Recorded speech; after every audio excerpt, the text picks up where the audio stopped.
مثل برگی خشک و تنها روی شاخه موندم اینجا میترسم توی چنگ وحشی باد برم از خاطر و از یاد بپوسم همه روزای من قصه بودن من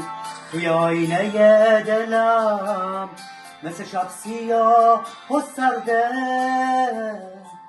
مثل ابرا رنگ درده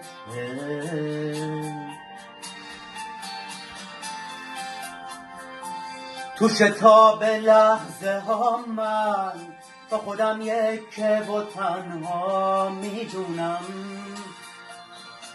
تو سراب این افق تا سفر نهایت اینجا میمونم همه روزای من قصه بودن من توی آینه دلم مثل شب سیاه و سرده مثل ابرا رنگ درده مثل یک غروب تنها که میشینه پشت ابرا یه سکوت